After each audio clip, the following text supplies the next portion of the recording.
My name is Michael. I'm in my late 30s, and for most of my adult life, I've been the kind of person people describe with words like reliable, quiet, solid. I've worked in offices where my job was to keep things steady, numbers balanced, timelines met, problems resolved before they ever became visible.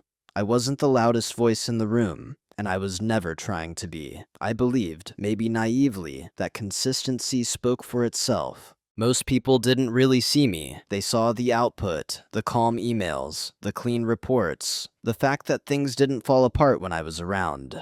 In meetings, my silence was often mistaken for agreement or lack of ambition. Some assumed I didn't have strong opinions. Others thought I was just grateful to be there. I let them think that. It made work easier. It made life quieter. This story isn't about revenge, and it isn't about a dramatic takedown. It's about a moment when I realized that what an organization calls restructuring can sometimes be something much simpler and much uglier. I lost my job the moment I refused to sign off on numbers that were never meant to add up. Officially, it was a budget realignment. Unofficially, it was punishment. What follows is the emotional journey of that realization. Not the headline version, but the slow, internal process. How small dismissals accumulate, how silence can be misread, and how integrity doesn't always announce itself with speeches or ultimatums. There were no raised voices, no slammed doors, just a series of quiet choices that led to an irreversible outcome. You won't hear me name villains or dramatize motives. People rarely see themselves as doing the wrong thing, especially inside systems that reward compliance. I'm not here to expose secrets or to relive anger. I'm here to tell the truth, as clearly as I can remember it. What it felt like to be underestimated, what it cost to say no, and what changed when I stopped trying to be understood by people who had already decided my role. If you're expecting a story where everything resolves neatly, this may not be that. Some losses don't come with applause or validation. Some decisions close doors quietly and permanently. But there's a strange kind of clarity that comes from knowing exactly when you crossed a line you couldn't uncross, and why you're at peace with that. I'm sharing this because many of us have felt that pressure, the unspoken expectation to go along, to not ask questions, to protect the machine rather than our own conscience. Maybe you've been there too, standing at a desk or staring at a screen, sensing that something is off but unsure what saying no will really cost. Have you ever had a moment where staying silent felt safer, but refusing felt necessary? To understand what happened later, you need to understand who I was to them first. Not who I thought I was, but how I existed inside that building, inside their mental map of the company. I was dependable. That was the word that followed my name most often. Not brilliant, not visionary, dependable. I arrived early, left on time, and answered emails with a tone that never escalated anything. I double-checked figures without announcing that I'd saved someone from a mistake. I fixed problems quietly, then moved on. When projects succeeded, the credit drifted upward. When something went wrong, I was often asked, politely, calmly, to help clean it up. No one was cruel. That's important. There were no insults, no shouting, no public humiliation, just a gentle, persistent assumption that I would absorb whatever extra weight was placed on me, that I would adjust, that I wouldn't resist. In meetings, I sat slightly back from the table, not physically, just in presence. People spoke over me without realizing they were doing it.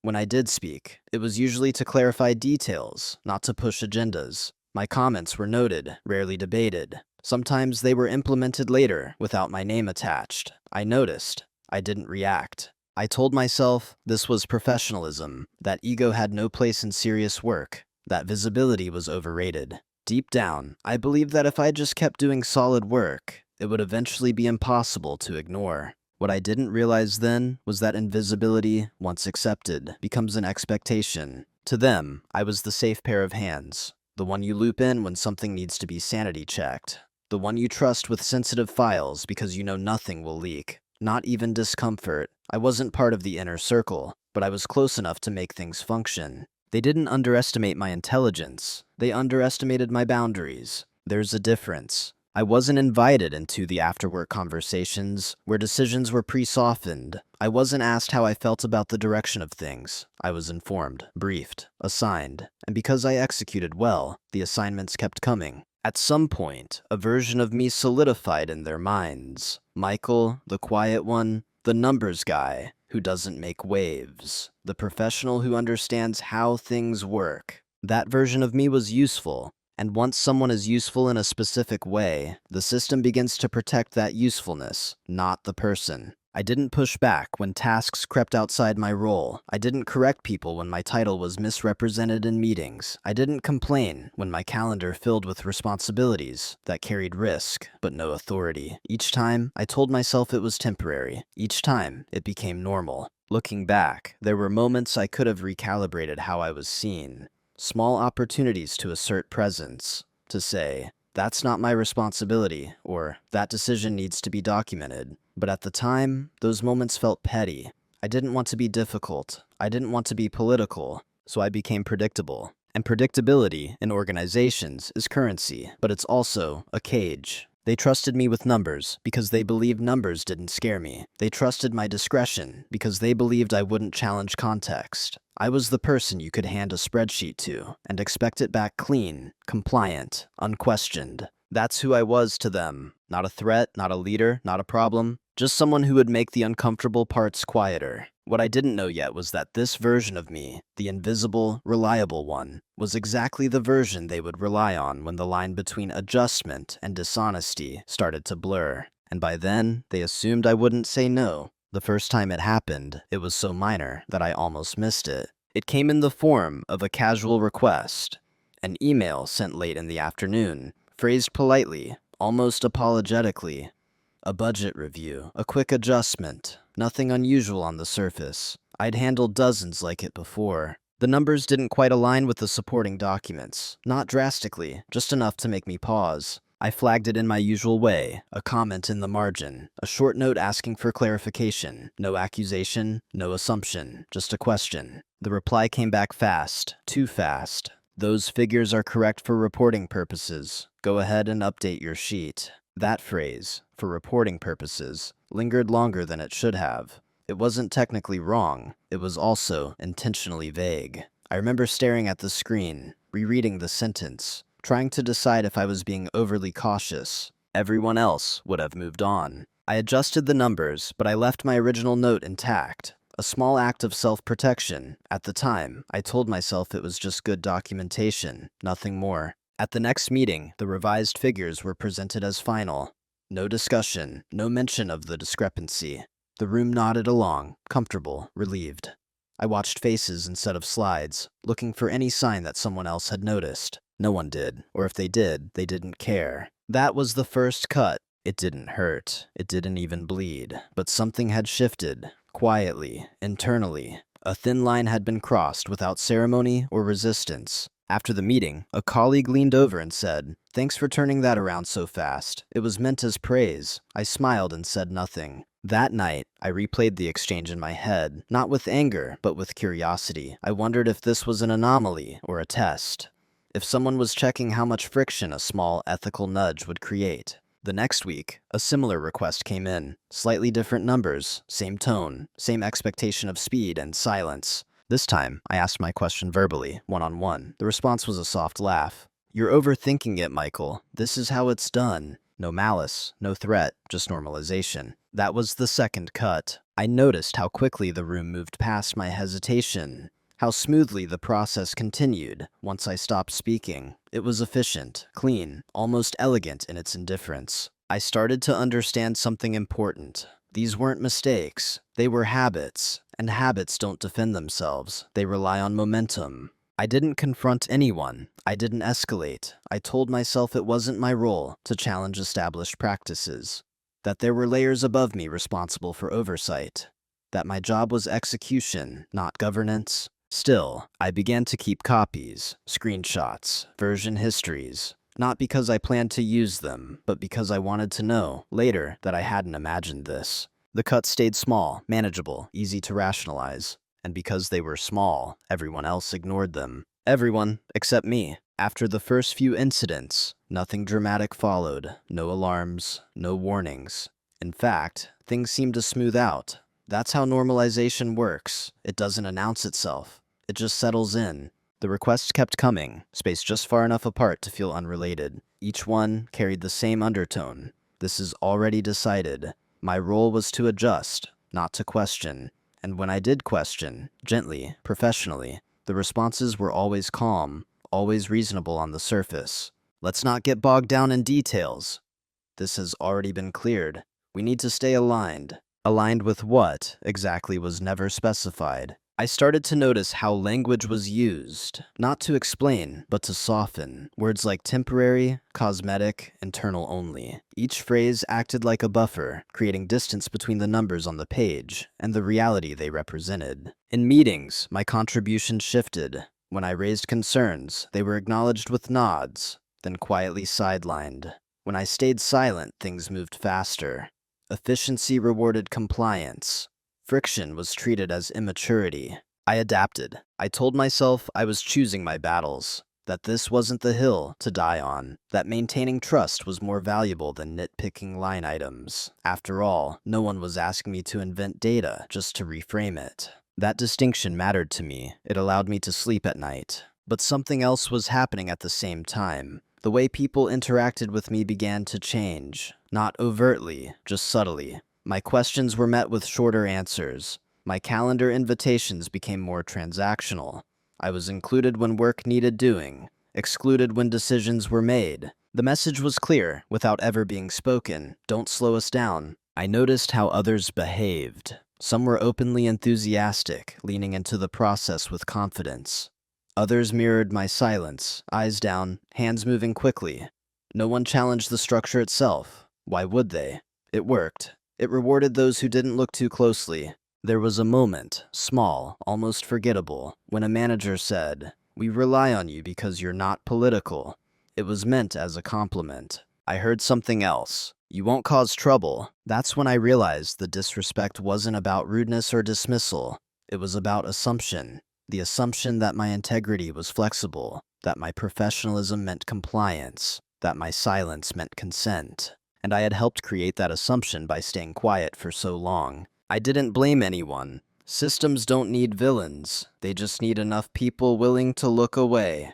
I had been one of them, telling myself I was being pragmatic. Still, attention began to build. Not fear, clarity. I started to see patterns instead of incidents, repetition instead of coincidence. And once you see a pattern, you can't unsee it. I kept doing my job. I kept my tone even, but inside, something had shifted. The rationalization stopped feeling convincing. The small cuts stacked together began to form a shape. Respect, I realized, isn't lost all at once. It's normalized away. By the time I understood the role I'd been given, I was already playing it. No one sat me down and explained expectations. There was no formal shift in title or responsibility.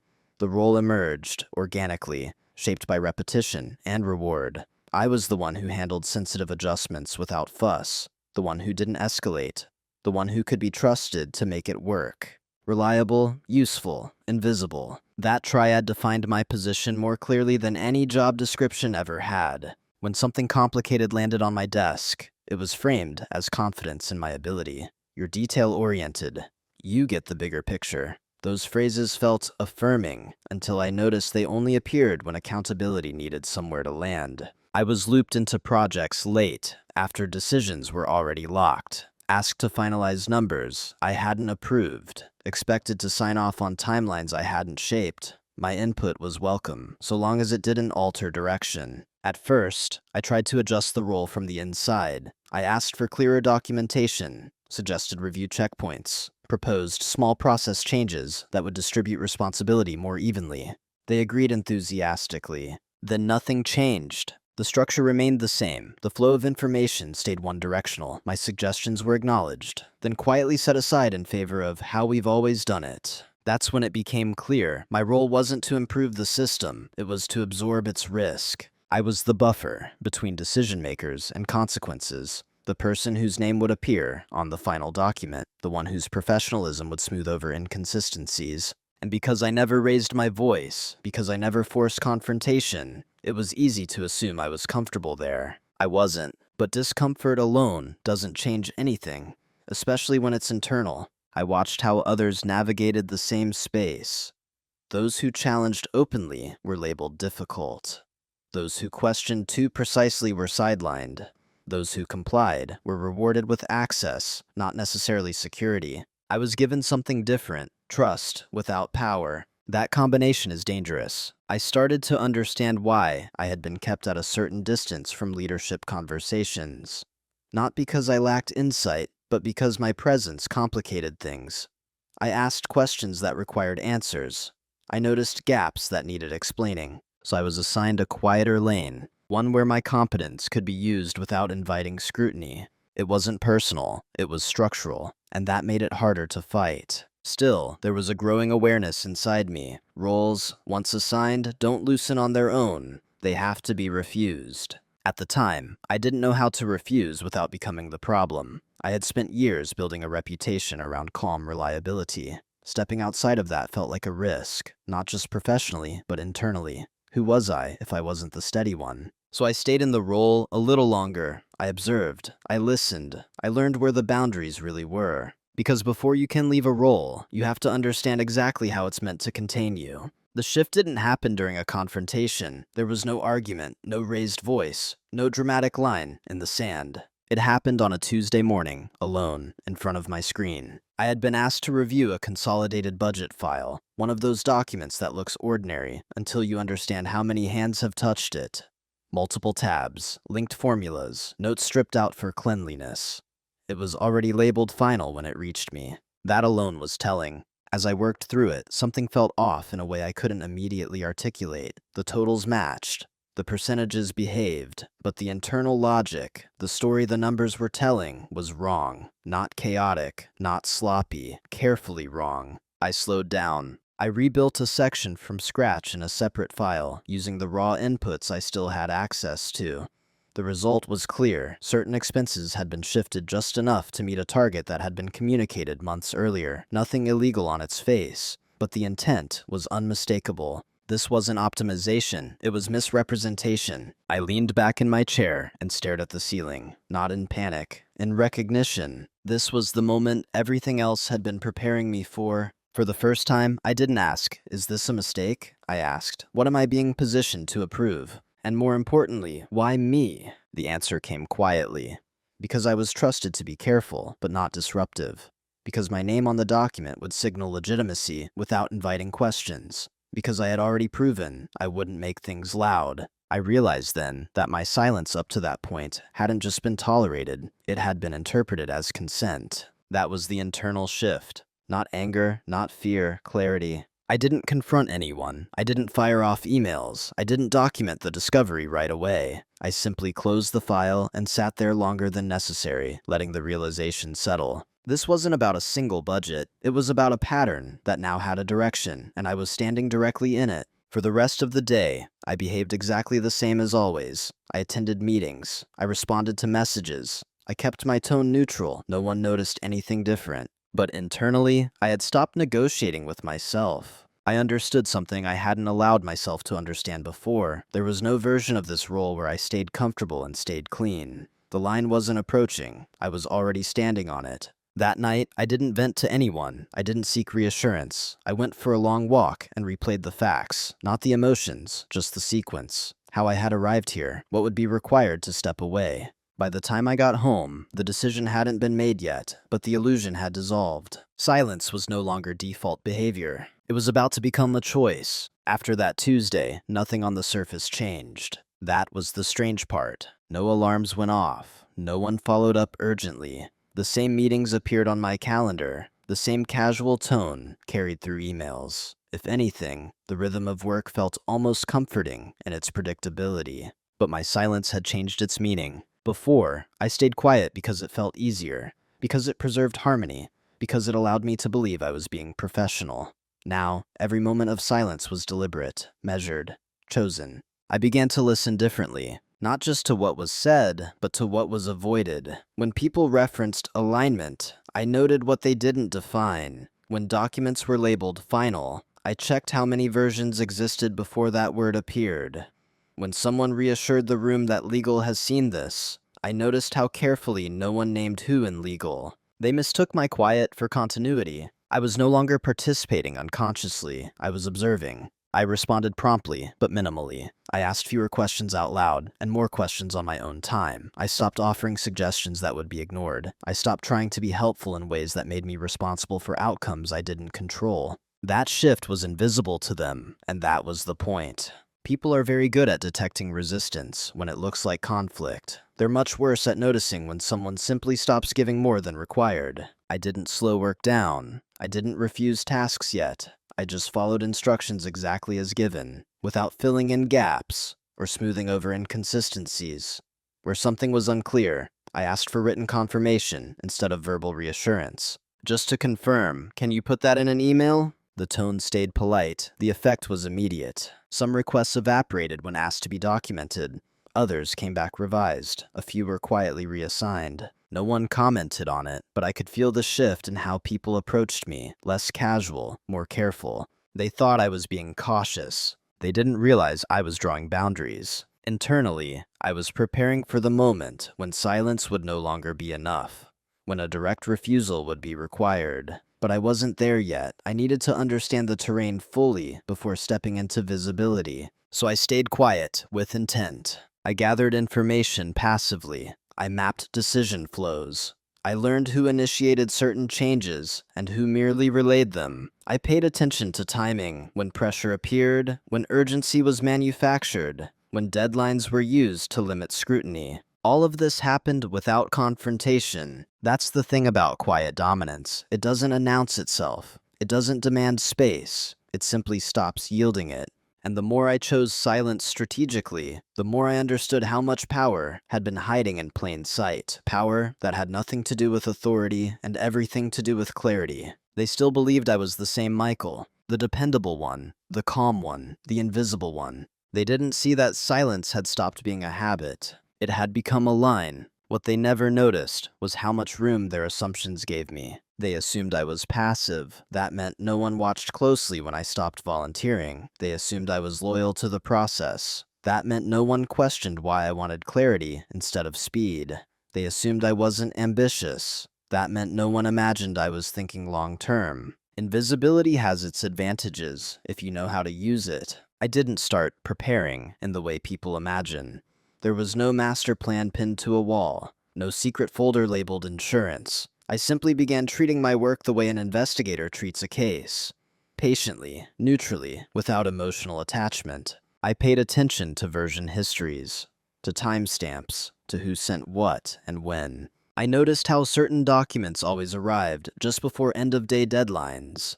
How urgency spiked right before reporting cycles. How questions were discouraged not by force, but by time pressure. I began saving original files, not to expose anyone, but to understand lineage, how data moved, how intent translated into presentation. Patterns emerged quickly once I stopped assuming good faith by default. I also noticed who wasn't involved. Names that never appeared on email threads, but somehow always benefited from the outcomes. Departments that referenced approvals without producing them. Language that shifted responsibility downward without appearing to do so. None of this required special access, just attention. At the same time, I adjusted how I communicated. My emails became shorter, more precise. I asked for confirmation in ways that sounded routine, but created clear records. I summarized calls afterward, not with opinions, just facts. Per our discussion, I understand that sentence alone changed how people spoke to me. Some became more cautious, others more distant. A few tried to reestablish the old dynamic with friendliness, jokes, reassurance. I didn't reject any of it. I just didn't lean into it either. Emotion clouds memory. I wanted memory clean. Outside of work, I prepared too, quietly. I reviewed my contract. I reread company policies I'd skimmed years earlier. I refreshed my understanding of reporting obligations and professional liability, not in a panicked way, in a measured one. It wasn't about revenge or leverage. It was about orientation. I needed to know where I stood if the ground shifted. What surprised me most was how little effort it took. The system wasn't designed to withstand scrutiny from someone who was calm and methodical. It relied on speed, fatigue, and assumed compliance. No one checked whether I was documenting because no one believed I would ever use documentation. They thought my silence meant safety. Meanwhile, I was learning the difference between responsibility and accountability. how one can be assigned without the other, how risk flows toward the quietest person in the room. I started to see my role clearly, not the one they had given me, but the one I actually occupied. I wasn't central, I wasn't peripheral, I was a hinge. Things moved through me, which meant if I stopped moving, the system would have to adjust. That understanding didn't make me feel powerful, it made me calm. Because once you see your position accurately, fear loses its leverage. I didn't rush. I didn't escalate. I waited, letting the picture sharpen, letting the assumptions continue. They never noticed the shift because it didn't look like resistance. It looked like the same dependable Michael, just slightly less convenient. And convenience, I was learning, was the real currency. Not trust, not loyalty, convenience. They had built a system that depended on it. They just didn't realize I had stopped providing it for free. The reveal wasn't dramatic. There was no single file that unlocked everything. No moment where I leaned back and thought, I've got them. That kind of thinking belongs to movies, not real life. What I experienced instead was quieter and heavier. Clarity. One evening, after everyone else had logged off, I was reviewing a chain of documents that spanned several months. Individually, each file made sense. Each adjustment had a rationale. Each email sounded reasonable, but laid side by side, the pattern was unmistakable. Targets were being set first, then reality was being bent to meet them, not through fabrication, but through selective framing, timing shifts, reclassifications, omissions that were technically permissible, but ethically hollow. The kind of work that survives audits because no one audits intent. And threaded through all of it was a consistent design choice. The final sign-off always landed with someone positioned far enough from decision-making to claim ignorance, but close enough to execution to carry responsibility. Me. That was the reveal. Not that something wrong was happening, I already knew that, but that I had been placed exactly where I was most useful and most disposable. If the numbers were questioned, I would be asked to explain methodology. If regulators ever looked closely, I would be the one producing documentation. If things collapsed, the narrative would be simple, an internal process failure. No villains, just accountability drifting downward. I didn't feel panic, I felt strangely steady. Because once intent is clear, options become visible. I saw, with unsettling precision, how easy it would be to protect myself by going along. How I could keep my job, maybe even advance, by staying quiet and flexible. I understood the unspoken offer that had been on the table all along. And I understood its cost. This wasn't about legality in the narrow sense. It was about authorship, about whether I was willing to let my name legitimize a story I knew wasn't true. That night, I didn't save new files. I didn't forward anything. I didn't call anyone. I simply closed my laptop and sat with the realization that the system would not correct itself, and that no one above me was going to intervene. If something changed, it would have to start with a refusal. And refusal, I knew, would not be neutral. Organizations tolerate many things. Inefficiency, mediocrity, even internal conflict. What they do not tolerate is someone who disrupts narrative control without being overtly rebellious. I understood then that the moment I said no, my role would become incompatible with the structure, not because I was wrong, but because I would no longer be convenient. There was no satisfaction in that understanding, no sense of triumph, just a quiet acceptance that some clarity comes with consequences already attached. I slept well that night.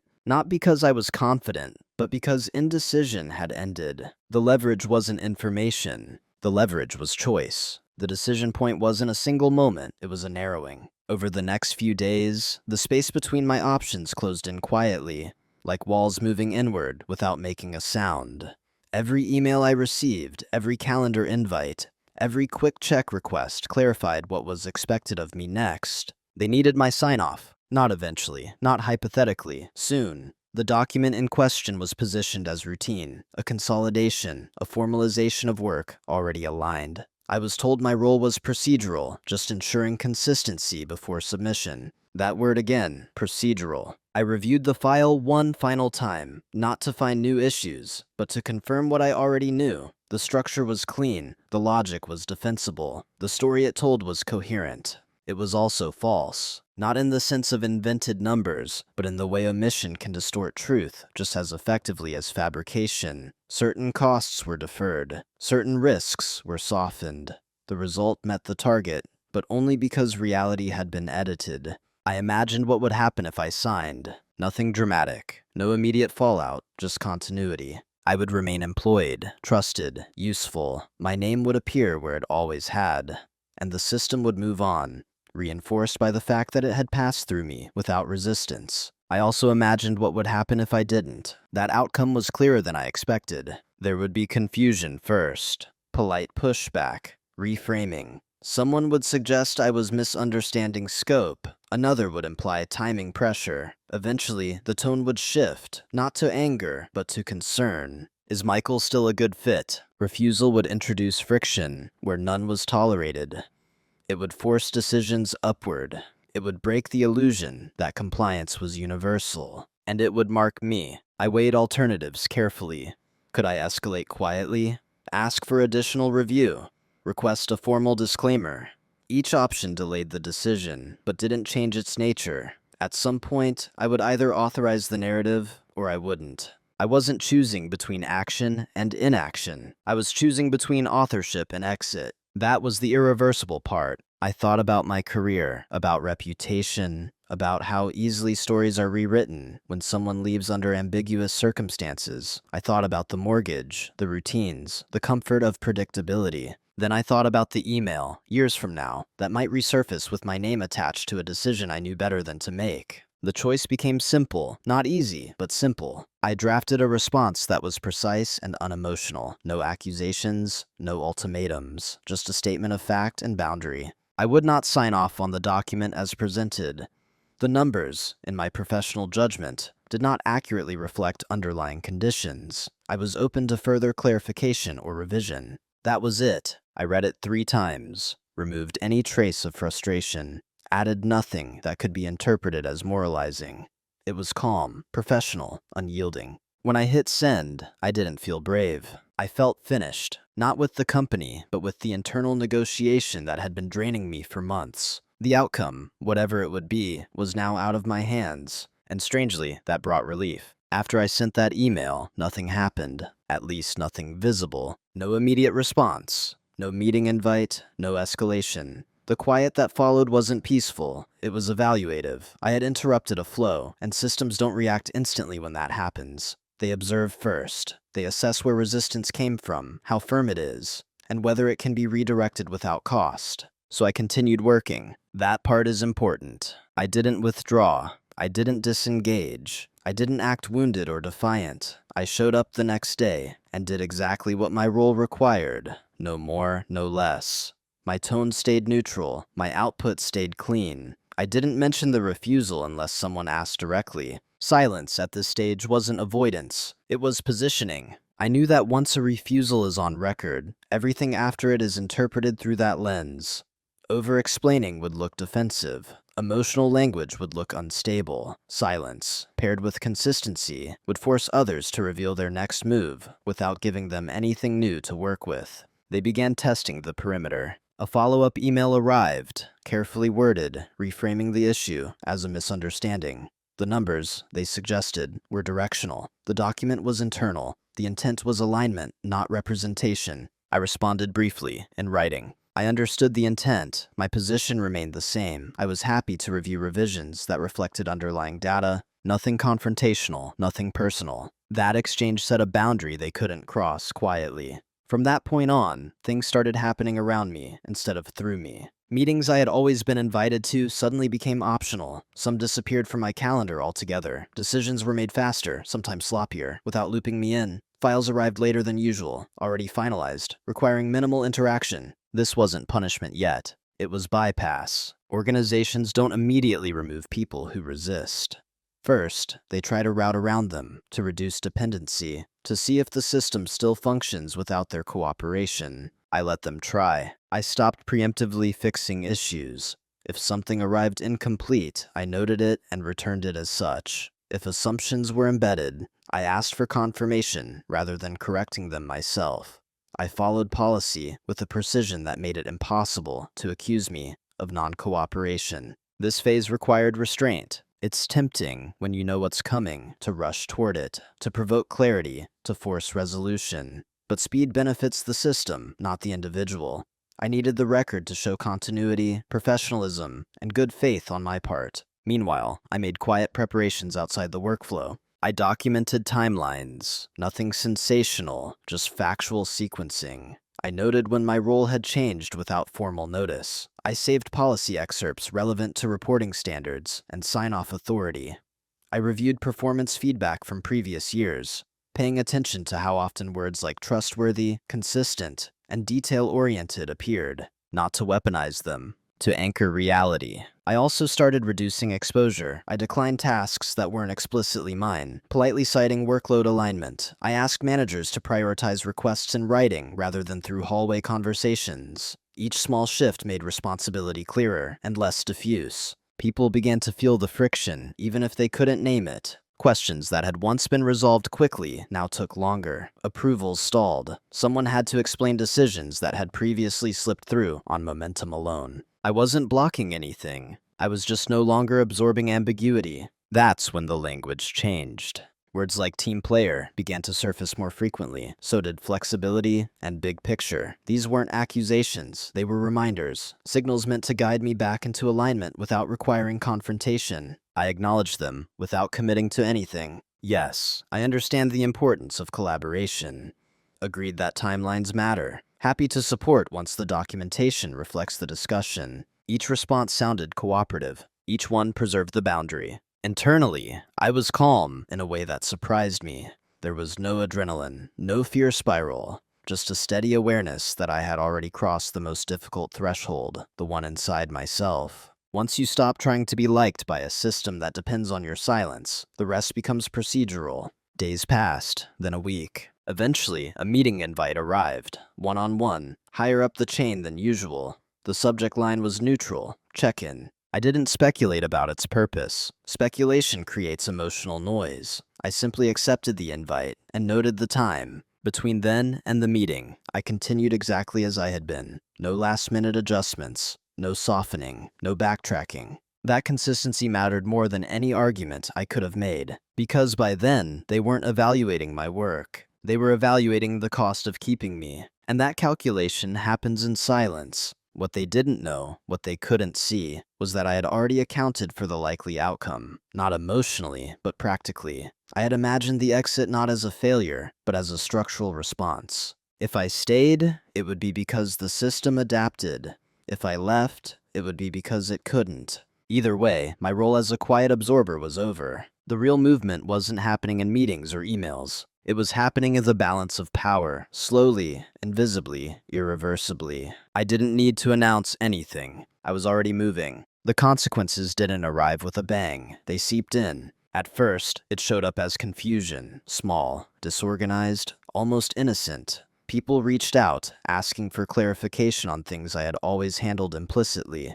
Questions that used to be resolved with a glance at my notes now required explanation. Threads grew longer. Decisions slowed. I could feel the system adjusting, compensating for the absence of something it had taken for granted. Me, not my personality, my function. Because when someone stops absorbing ambiguity, it has to go somewhere, and suddenly, it was landing on desks that weren't used to carrying it. Managers began to sense it before they understood it. Deadlines slipped by hours instead of minutes. Reports came back with inconsistencies that would have once been quietly corrected before submission. Review cycles multiplied. No one accused me of causing this. That would have required acknowledging what I'd been doing all along. Instead, there was a subtle shift in tone. Emails became more careful, requests more formal. People who had once spoken casually now chose their words with precision. They asked for confirmation, they looped in others, they documented the very behaviors that had been unnecessary when I was smoothing things over quietly. I watched this unfold without commentary, not with satisfaction, just awareness. This was the cost of transparency. It always feels like inefficiency at first. Then came the meetings, not confrontational ones, diagnostic ones. What's slowing us down? Where are the bottlenecks? Why is this taking longer than it used to? My name wasn't mentioned, but my absence from certain processes was. I was invited to a few of these conversations, not as a subject, but as a potential solution. The unspoken hope was that I would step back into my old role without being asked directly. I didn't. I answered questions as they were asked. I offered clarity where it was appropriate. But I didn't volunteer to reabsorb risk. I didn't preemptively fix issues created by decisions I hadn't made. And that's when frustration started to surface, not outwardly, but sideways. Someone joked that I had become by the book. Another said, Michael's being extra careful these days. They weren't wrong. But the subtext was clear. You're making this harder than it needs to be. What they didn't say was, we need you to make this easier again. The pressure increased, not through threats, but through implication. Comments about culture, about adaptability, about how things are different at this level. Still, no one asked me to change my position, because to do that, they would have had to acknowledge it explicitly. Instead, they tried to manage around me. Responsibility shifted, new intermediaries appeared. People with louder voices but less familiarity with the details began presenting numbers they didn't fully understand. Errors increased. Revisions followed. Each adjustment made the system louder. And loud systems attract attention. I wasn't the one causing the disruption. I was the one who had stopped preventing it. Eventually, the cost-benefit calculation reached a tipping point. Not in a dramatic meeting, but in quiet conversations I wasn't part of. Leadership weighing friction against convenience. Compliance against speed. I could feel the decision approaching long before it was made, because once a system realizes it can't function the same way with you inside it, the next question is never why. It's whether you're worth adapting for. And I already knew the answer. By the time they tried to fix it, the problem had already changed shape. At first, the outreach was subtle. A senior manager asked if I had a few minutes to sync. The tone was lighter than before, almost friendly. The message carried the familiar implication that this was a reset, not a reckoning. In the meeting, they spoke carefully about misalignment, about how things had drifted, about the need to get back to working smoothly together. No mention of the document, no mention of my refusal, no mention of responsibility. Instead, the conversation circled around process. They suggested adding another review layer, a joint sign-off, maybe shifting how certain numbers were categorized going forward, all framed as improvements, adjustments that would allow everyone to move on without naming what had gone wrong. It was an attempt at retroactive normalization. I listened, I nodded, I let them finish. Then I said something simple. I'm open to updated processes, but I won't approve figures that don't reflect underlying data. There was a pause. Not long, just long enough to register that the room had expected something else. Reassurance, maybe. Flexibility. A signal that we could all pretend the last few weeks hadn't happened. What they got instead was consistency. They tried again, from a different angle, talking about context. About how leadership needed a unified narrative. About how external audiences wouldn't understand the nuances anyway. I didn't argue. I didn't counter. I repeated my position, slightly rephrased. Same boundary, same calm. That's when the tone shifted, not to anger, but to concern. They asked if I was feeling supported, if something had changed personally, if the workload was too heavy. It was almost generous, but it came too late, because by then, the issue wasn't the numbers. It was that I could no longer be repositioned without acknowledging what I had already refused to do. I realized something in that moment. They weren't trying to convince me anymore. They were trying to document me, to understand how to describe the situation once it reached a conclusion. Was I inflexible, misaligned, no longer a fit? Labels matter when exits are being prepared. They suggested taking time to think it over. I agreed, knowing there was nothing left to consider. A few days later, the official message arrived. It was clean, polite, framed as a restructuring. My role was being eliminated. My contributions were appreciated. The decision was final. No mention of disagreement, no reference to the refusal, just a narrative that allowed everyone to save face. I read it carefully, not looking for injustice, but for accuracy. It was efficient, legally sound, emotionally empty. I wasn't angry. I felt something closer to confirmation. They hadn't failed to fix it because they didn't understand the issue. They failed because fixing it would have required changing how they operated. And that was never on the table. The system didn't remove me because I was wrong. It removed me because I made it visible. And once visibility enters a structure built on silence, there's no adjustment that can put things back the way they were. By the time the paperwork was finalized, everyone was calm again. The machine was moving, just without me. The final conversation didn't feel like a confrontation. That's what surprised me most. There was no raised voice, no defensive posture, no attempt to rewrite history in real time. It took place in a small conference room with neutral lighting and a glass wall that made everything feel more procedural than personal. Two people were there, one from management, one from HR. They spoke first. They thanked me for my time at the company, for my professionalism, for my contributions over the years. The words were measured, rehearsed, and not unkind. This wasn't about punishment, they explained. It was about structure, fit, direction. I listened without interrupting. When it was my turn, I didn't argue the decision. There was no point.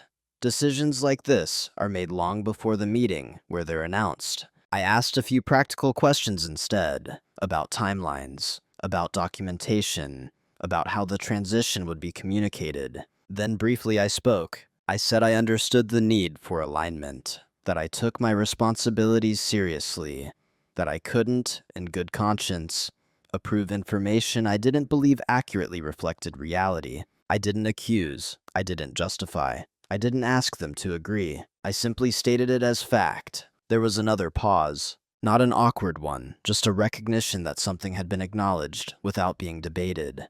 The manager nodded. HR made a note. No one contradicted me. That was the closest thing to validation I would get. The rest of the meeting was administrative, access dates, equipment return, final pay. Everything was orderly, respectful, quiet. As we stood to leave, the manager said something that stayed with me. This wasn't an easy decision. I believed them, but ease was never the point. Outside the building, the air felt different, not lighter, just clearer. I wasn't relieved, exactly, but I wasn't carrying the same internal weight either. There was no dramatic exit, no last look back. I walked to my car, sat for a moment, and let the stillness settle. What struck me was how calm I felt. Not because I had won, not because I had been proven right, but because there was nothing left unresolved inside me. Confrontations don't always happen through conflict. Sometimes they happen through refusal that doesn't bend, through clarity that doesn't shout. That meeting wasn't about defending myself. It was about closing a chapter with integrity intact. And that, I realized, was enough. It took time to understand who I was after that, not in a dramatic, identity-shattering way, but in the quiet hours that followed, when routine dissolved and space appeared where certainty used to be. The first weeks weren't filled with panic or anger. They were filled with stillness. And stillness has a way of asking questions you can't avoid. Without the role, the title, the daily rhythm of being needed in a specific way, I noticed how much of my sense of self had been shaped by usefulness, not purpose, usefulness. Being the person who made things work, who absorbed friction, who stayed calm when others didn't. Losing that position forced me to confront a difficult truth. I had confused being dependable with being invisible. That realization didn't come with bitterness. It came with recalibration. I didn't rush to tell the story to everyone I knew. I didn't frame it as injustice. I simply said my role had ended and that I was taking time to think about what came next. That was true, and it was enough. As I reflected, I noticed something unexpected. My confidence hadn't been damaged. It had shifted. It no longer came from being trusted by a system. It came from trusting myself. I had proof now, not on paper, but internally. Proof that when faced with pressure, I could choose alignment with my values over comfort. That knowledge changed how I saw my past and my future. I became more selective about where I applied, about who I listened to, about what I was willing to normalize. I paid attention to how organizations talked about accountability, about transparency, about flexibility. Words matter. They reveal priorities long before behavior does. I also noticed that I spoke differently now. Less qualifying, less preemptive softening. When I didn't agree, I said so calmly. When I needed clarification, I asked without apology. Not louder, clearer. There was no urge to prove anything, no desire to expose or retaliate. The story didn't need an audience to be valid. It had already done its work. I wasn't defined by what happened. I was defined by how I responded. Integrity, I learned, isn't a trait you display. It's a boundary you maintain, especially when no one is watching, or when watching would cost you something. Who I am now isn't someone hardened by experience. It's someone steadier, less interested in being seen as agreeable, more interested in being accurate. I don't regret the outcome. Not because it was easy, but because it was clean. Some chapters don't end with applause or vindication.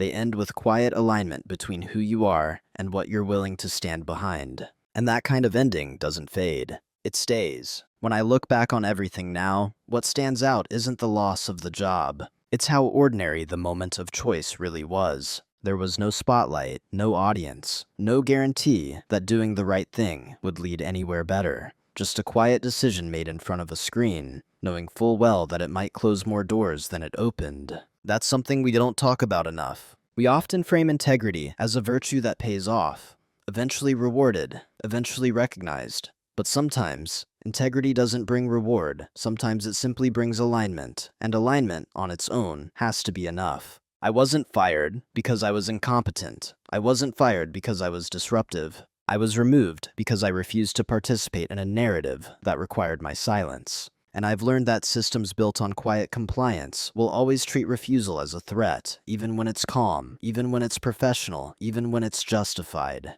There's a subtle lesson there. Not every injustice announces itself with cruelty. Some arrive politely, wrapped in process, softened by language like restructuring or fit. They rely on the fact that most people are reasonable, and that reasonableness can be stretched further than we expect. But there's a line each of us carries, whether we name it or not. A point where continuing costs more than leaving. A point where silence becomes authorship. The hardest part isn't recognizing that line. It's accepting what crossing it might take from you. I don't tell this story to warn people away from organizations or careers.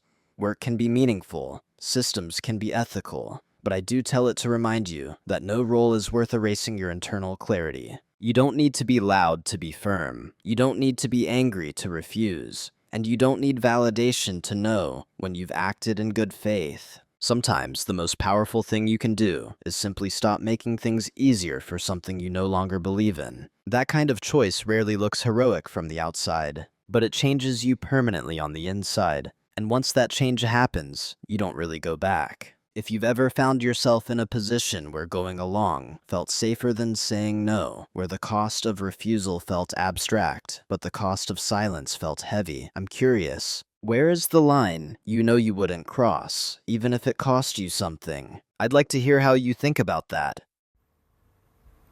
Cảm ơn bạn đã lắng nghe câu chuyện vừa rồi. Đừng quên like, share và bấm chuông để không bỏ lỡ